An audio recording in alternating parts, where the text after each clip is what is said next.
RC, Coca Cola, তারপরে liver বাদার্সে যত পণ্য আছে আমরা সেগুলো বয়কট করব, বর্জন করবো ইনশাল্লাহ।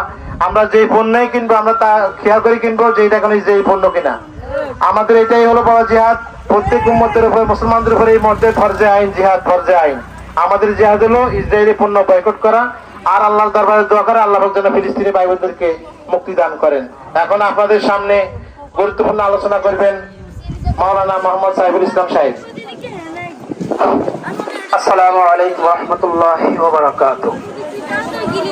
সম্মানিত জনতা, আমার যুবক ভাইয়েরা, বিভিন্ন মসজিদ থেকে আমরা জীবন নামাজ মুক্তভাবে আদায় করার পর আমরা আমাদের স্বাধীন দেশের মধ্যে স্বাধীনভাবে আমরা আজকে কথা বলার সুযোগ পেয়েছি।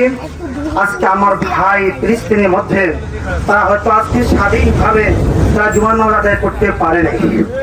আমরা এখন গিয়ে আমরা বাড়িতে যদি আমাদের আম্মা স্ত্রী যারা আছেন পাকশাক করে রেখেছেন, আমরা আশা করি সেগুলো জেনে খানা খাবো। কিন্তু বড় আফসোস, আমার ফিলিস্তিনের মা বোনেরা ভাইরা হয়তো আজকে এই মুহূর্তে তারা না খেয়ে খোলা আকাশের নিচে আত্মহত্যা করতেছে। সে আত্মনাদের সাথে আমরা একমত হয়ে আমরা আমাদের বাংলাদেশের এই ত্যাগনা গ্রাম বা আশেপাশে যে গ্রামগুলো আছে আমরা আমাদের ইমানি দায়িত্ব হিসেবে আমরা একটা মিছিল করেছি, আমরা প্রতিবাদ করেছি। আমরা আল্লাহর নিকট দোয়া করি আল্লাহ যেন আমাদের প্রতিবাদকে কবুল করে নেন। এবং আমরা ইনশাআল্লাহ এই আশাবাদী যে আমরা যতটুকু মিছিল করেছি, প্রতিবাদ করেছি, মহান রব যদি আমাদেরকে কবুল করে নেয়, এটা আমরা যাদের একটি অংশ হিসাবে আল্লাহ গ্রহণ করে নেবেন ইনশাআল্লাহ। আমরা অনেকে নামাজ আদায় করেছি, নামাজ আদায় করার বাইরে চলে গিয়েছে, অন্তত বয়বৃদ্ধ ছিল, কিন্তু আমি দেখতেছি আলহামদুলিল্লাহ অনেক যুবক তারা ইমানের বলে বলীন হয়ে, ওই আলী রাদিয়াল্লাহু তাআলা ইমানের বলে বলীন হয়ে আজকে পৃথিবীর পাশে দাঁড়িয়ে আমরা যে স্লোগান দিয়েছি, আল্লাহ যেন আমরা স্লোগানকে কবুল করে নেন। আগামীকালকে ইনশাআল্লাহ ঢাকা শহরের মধ্যে দলমত নির্বিশেষ তাম বাংলাদেশ আমাদের কাছ থেকে প্রতিবাদ করবে।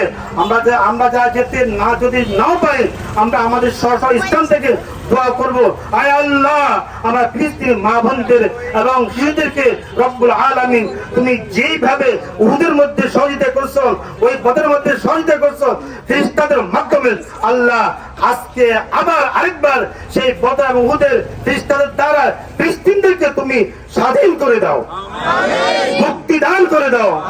আমার মা বোন আর কত ইজ্জত আল্লাহ। আমরা দেখতেছি আমাদের দেশের মধ্যে তুফান আসলে গাছের পাতা উড়ে, আর আজকে আমরা দেখতেছি ওই গলিতে ওই আপনার বিভিন্ন বোমার কারো যাইয়া মানুষ আজকে পাতার মতন রক্ত ঝরছে, আখের মধ্যে উঠতেছে। ও রব, ও আল্লাহ, আজকে শুক্রবার দিন তুমি আমার মা বোনদেরকে হেফাজত করো। এই বলে আমি আমার সংক্ষিপ্ত আলোচনা শেষ করছি। এখন খানা খাওয়ার সময় লম্বা কোনো আলোচনা নয়, আমরা নামাজ পড়ে আল্লাহর নিকট দোয়া করবো, আয় আল্লাহ আমরা যেতে পারি নাই, আমার মা বোনদের ইমান আব্দুলকে তুমি রক্ষা করো। এখন